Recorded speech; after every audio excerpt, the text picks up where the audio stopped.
Self sabotage के पीछे science क्या है, क्यों होता है ये? इसको रिजॉल्व करने के लिए बेसिकली लोग जो हैं वो अपने आप को सैबोटाज करते हैं। आपको पता है कि सच बोलना चाहिए, आपको पता है कि चोरी नहीं करनी, डरते रहे इसी लम्हे से। अब जिस लम्हे में वो हिम्मत कर रहे हैं, कंडीशनिंग हमारी जो हुई होती है, तुम ऐसी हो, तुम ऐसे हो। हैबिट बिल्डिंग में ये होगा कि हमारी हैबिट ही नहीं अच्छी, सुबह उठे ही नहीं, टाइम से कोई काम किया ही नहीं, नमाज के औकात का ख्याल रखा ही नहीं, स्ट्रेस से रिलीफ करने के लिए स्मोकिंग कर रहे हो, या स्ट्रेस से रिलीफ करने के लिए ओवर ईटिंग कर रहे हो, या स्ट्रेस से रिलीफ करने के लिए कोई भी और गलत काम कर रहे हो, तो ये सेल्फ सैबोटाज है। तो सेल्फ सैबोटाज दिखता कैसे है? नंबर 1 प्रोक्रेस्टिनेशन, वही कि काम करना ही नहीं, आखिरी मिनट तक काम नहीं करना। Number 2 perfectionism, how to break the self sabotaging patterns. Number 1 self awareness. Number 2 अपने नेगेटिव सेल्फ टॉक को चैलेंज करो, सेल्फ कंपैशन प्रैक्टिस करना। बिस्मिल्लाहिर्रहमानिर्रहीम, अस्सलाम वालेकुम वरहमतुल्लाहि वबरकातुहू। आज हम बात करते हैं सेल्फ सैबोटाज की, खुद को जो इंसान जानबूझ के अनजाने में नुकसान पहुंचाता है सिर्फ, और इसके बारे में होलिस्टिकली बात करेंगे। ये क्यों होता है, ये कब, इसको हम किस तरह से इसमें से निकल सकते हैं, और लोग वापस सेल्फ सैबोटाजिंग पोजीशंस में या हरकतों में या एक्शंस में, आदतों में क्यों वापस चले जाते हैं। ठीक, तो सबसे पहले तो ये समझते हैं कि सेल्फ सैबोटाज जो है वो बेसिकली बिहेवियर होता है या ख्यालात होते हैं, पैटर्न होते हैं जो कि हमारी सक्सेस, हमारी ग्रोथ को डायरेक्टली इम्पैक्ट करते हैं, अच्छे या बुरे तरीके से। अगर आपकी सेल्फ सैबोटाजिंग पैटर्न ज़्यादा हैं तो आपकी लाइफ बुरे तरीके से इम्पैक्टेड होगी, अगर नहीं है तो आपकी लाइफ बेहतर रहेगी। तो सेल्फ सैबोटाज के पीछे साइंस क्या है, क्यों होता है ये, पहले ये समझ लेते हैं। नंबर 1 कॉग्निटिव डिसोनेंस होती है। कॉग्निटिव डिसोनेंस का बड़ा एक अच्छी चीज़ है। उसका मतलब ये होता है कि जब इंसान की अपनी सोच में और उसके बिलीव्स में, यानी कि उसकी सोच बिलीव्स में और उसके बिहेवियर में फ़र्क होता है। बच्चे अक्सर ये करते होते हैं बच्चों को ना ये बात नहीं बतानी, हाँ नहीं बताएंगे, बिल्कुल नहीं बताएंगे, और जिस शख्स के सामने नहीं बतानी जाते साथ फौरन उसको बता देंगे, आपको पता है मामा ने कहा था आपको नहीं बतानी फिर हम हंसते हैं, हम कहते हैं बच्चे मासूम हैं, लेकिन ये कॉग्निटिव डिसोनेंस है कि उनकी सोच के करना नहीं है और उनका बिहेवियर के कर दिया जो नहीं करना था, राइट। ये कॉग्निटिव डिसोनेंस है, और इसको रिजॉल्व करने के लिए बेसिकली लोग जो हैं वो अपने आप को सैबोटाज करते हैं। फॉर एग्जाम्पल, वो ये कहते हैं कि देखा मेरी कॉलर फेल में तजाद है, तो मैं तो मुनाफिक हूँ, तो मुझे तो मैं अच्छा इंसान नहीं हूँ।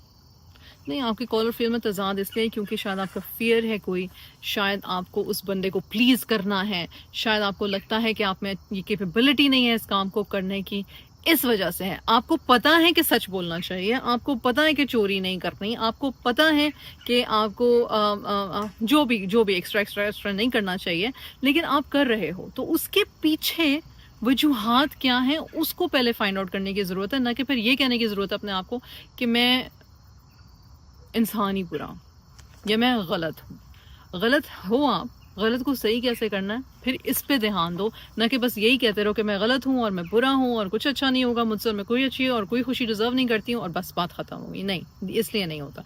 तो ऐसे लोग अपने आप को सेल्फ सैबोटाज करते हैं। दूसरा, जो लोग अपने आप को सेल्फ सैबोटाज करते हैं वो उनको फियर होता है फेलियर का, और उनको फियर होता है कि वो काम जो वो करना चाह रहे हैं, वो गोल जो अकम्प्लिश करना चाह रहे हैं वो होगा नहीं, और फिर वो उन कामों से भागने लगते हैं, प्रोक्रेस्टिनेट करने लगते हैं, उसको पीछे करने लगते हैं। फॉर एग्जांपल, सबसे इजी एग्जांपल, बच्चे एग्ज़ाम की तैयारी आखिरी मिनट, आखिरी घंटे में एग्जामिनेशन रूम में जाने से पहले अपनी बुक खोल के एक रट्टा लगा रहे होते हैं। पहले कर सकते थे, नहीं कर रहे थे, आखिरी मिनट तक अपने आप को रखा, सेल्फ सैबोटाज किया, नहीं होगा नहीं होगा नहीं होगा, फिर जब ज़रूरत आन पड़ी तो थोड़ा बहुत कर लिया ताकि कुछ ना कुछ हो जाए, लेकिन वो जो टाइम था जिसको वो यूज़ कर सकते थे उसको नहीं यूज़ किया, प्रोक्रेस्टिनेट करते रहे, डरते रहे इसी लम्हे से। अब जिस लम्हे में वो हिम्मत कर रहे हैं, इसी लम्हे के आने से डरते रहे और काम नहीं किया, right. Number 3 low self esteem, मैं इस काबिल ही नहीं हूँ, मैं डिज़र्व ही नहीं करती हूँ, पता नहीं है मैं करके क्या कर लूँगी, मैं क्या उखाड़ लूँगा। लो सेल्फ इस्टीम, अपनी ज़ात पे भरोसा नहीं है, अपनी ज़ात को ही अच्छा नहीं समझ रहे हैं। Again it's rooted in self doubt, it's rooted in lack of self love. Number 4 ये है कंडीशनिंग एंड हैबिट फॉर्मेशन। ये बड़ी ज़रूरी बात है, कंडीशनिंग हमारी जो हुई होती है। तुम ऐसी हो, तुम ऐसे हो, तुम करने की कोशिश भी क्यों कर रहे हो, तुमसे तो नहीं होगा। हैबिट बिल्डिंग में ये होगा कि हमारी हैबिट ही नहीं अच्छी, सुबह उठे ही नहीं, टाइम से कोई काम किया ही नहीं, नमाज के औकात का ख्याल रखा ही नहीं, पाकी का ख्याल किया ही नहीं, नमाज मिस हो गई, राइट। तो बड़ी सिंपल सी डे टू डे लाइफ की एग्जांपल्स हैं, लेकिन आप बेसिकली या किसी ने आपके फेलियर पे आपको क्रिटिसाइज़ किया, आपका मजाक उड़ाया और आपने दिल में ये बात बिठा ली कि हाँ उसकी बात सच्ची होगी। यूजुअली लोग स्पेशली जब लाइफ कोचेस के पास आते हैं, इवन थेरेपिस्ट के पास भी जब जाते होंगे, तो ये करते हैं कि मेरे पेरेंट ने या मेरे बहन या भाई ने कहा था मुझसे नहीं होगा, तो हाँ तो देखो ना आज मुझसे नहीं हो रहा, तो मैं उन्होंने ठीक ही कहा था, उन्होंने आपने बिलीव कर ली। किसी का क्रिटिसिज्म आपने किसी इंसान, अल्लाह का नहीं, इंसान की मुंह से निकली हुई बात को आपने इतनी मजबूती से थाम लिया और उसको इतना सच मान लिया, और फिर उसके बाद आपने अपनी ज़िंदगी का नुकसान किया, आपने अपना नुकसान किया, राइट। तो ये कंडीशनिंग एंड हैबिट फॉर्मेशन है। और नंबर 5 इमोशनल रेगुलेशन। सेल्फ साबोटाजिंग का जो बिहेवियर होता है उसमें बेसिकली अगर आपकी अनहेल्थी हैबिट्स हैं और आप अपने आप को टेम्पररी स्ट्रेस से रिलीफ करने के लिए स्मोकिंग कर रहे हो, या स्ट्रेस से रिलीफ करने के लिए ओवर ईटिंग कर रहे हो, या स्ट्रेस से रिलीफ करने के लिए कोई भी और गलत काम कर रहे हो, तो ये सेल्फ साबोटाज है। आप अच्छाई की तरफ या बेटर हैबिट्स की तरफ या बेटर लाइफस्टाइल की तरफ जा ही नहीं सकते हो, क्योंकि आप अपने आप को सेल्फ साबोटाज कर रहे हो। तो सेल्फ साबोटाज दिखता कैसे है? नंबर 1 प्रोक्रास्टिनेशन, वही कि काम करना ही नहीं, आखिरी मिनट तक काम नहीं करना, और फिर उसके बाद जो काम टाइम से शुरू होता उसमें सारे लवाजमात पूरे होते और वो एंड में बड़ा अच्छा खूबसूरत भी हो सकता था। आप बेसिकली इधर से पकड़, उधर से पकड़, इधर से कर, ये कर, छोटा मोटा करके बस आपने बस जान छुड़ा ली, और फिर बाद में कहा हाँ तो मुझे तो पता ही था ना कि होना ही नहीं था, इसलिए फिर मैंने कोशिश ही नहीं की। नहीं, आपको नहीं पता था कि नहीं होना, आपको फियर था, आपने प्रोक्रास्टिनेट किया, अपने फियर की वजह से प्रोक्रास्टिनेट किया, और फिर एंड टाइम पे काम सही से नहीं हुआ क्योंकि किया ही नहीं, राइट। Number 2 perfectionism. इतने हाई स्टैंडर्ड, अनअटेनेबल, मुश्किल हाई स्टैंडर्ड बना लेना कि खुद ही उस तक ना पहुंच सकें। Number 3 negative self talk. नहीं होगा, तुमसे नहीं होगा, तुम निकम्मी हो, काम चोर हो, तुम फलानी, तुम ढमकानी, एक्सेट्रा एक्सेट्रा एक्सेट्रा। काम कर रही है और काम हो भी नहीं रहा है, क्योंकि हो ही नहीं सकेगा, क्योंकि बिलीव ही नहीं कि होगा, तो फिर कैसे काम होगा, सही काम हो ही नहीं सकेगा।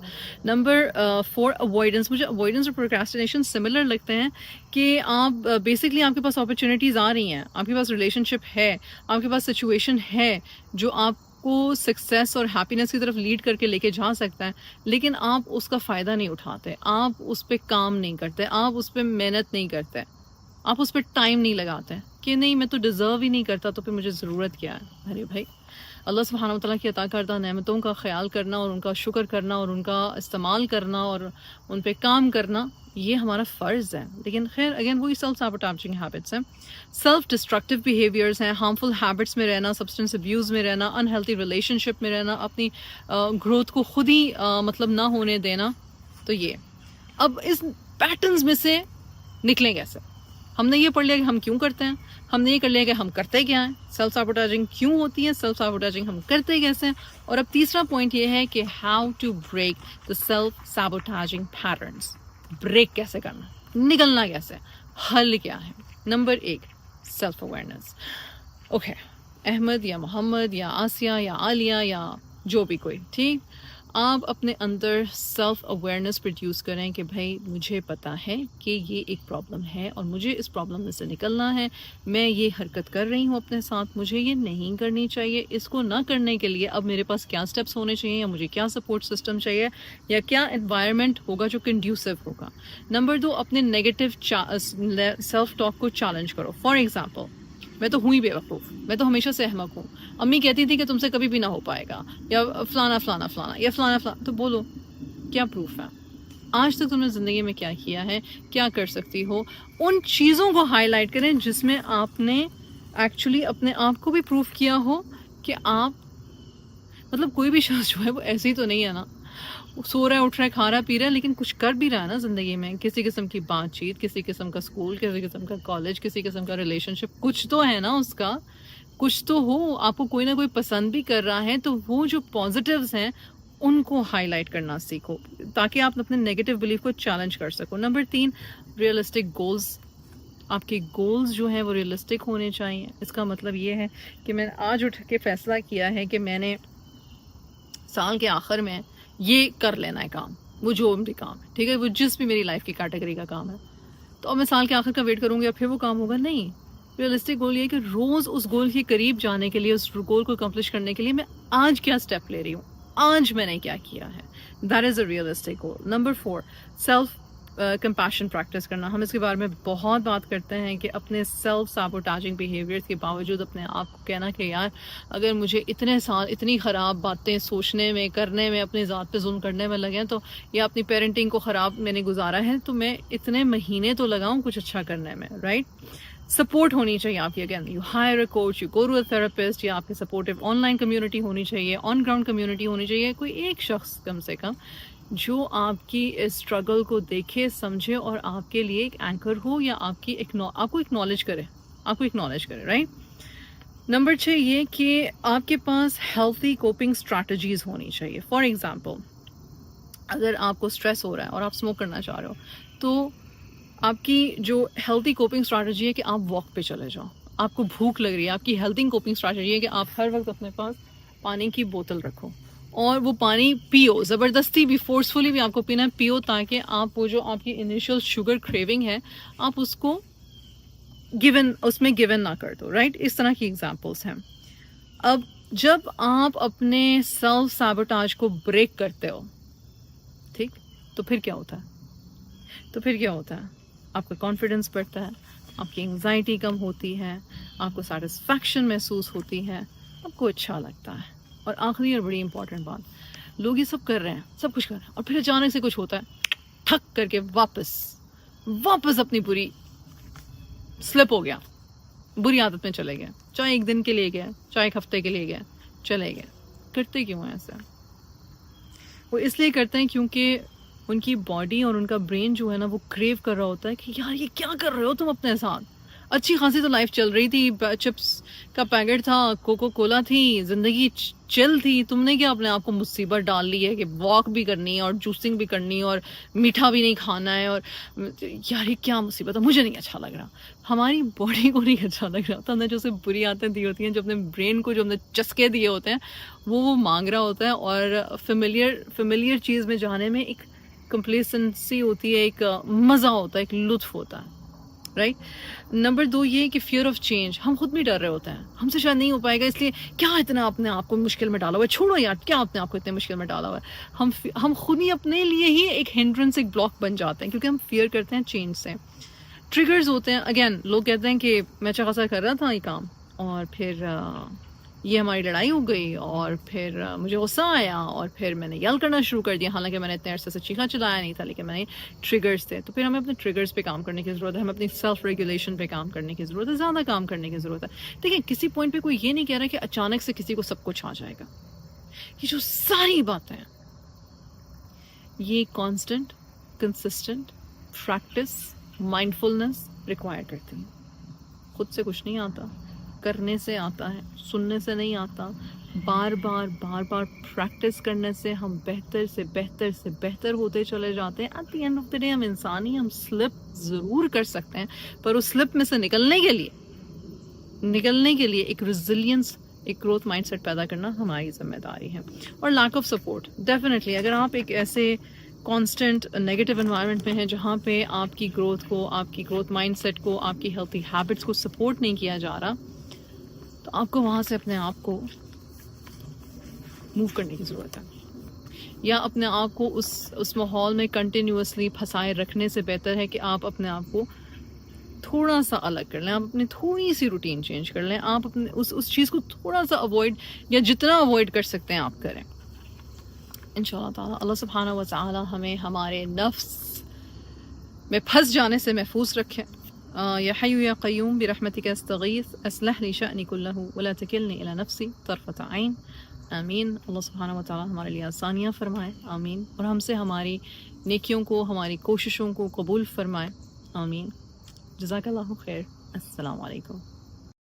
अस्सलाम वालेकुम वरहमतुल्लाहि वबरकातुहू। इरम बिन सफ़िया के चैनल पे एजुकेशनल वीडियोस और कॉन्सेप्ट्स को सीखते रहने के लिए मेरे चैनल को सब्सक्राइब करें। शुक्रिया।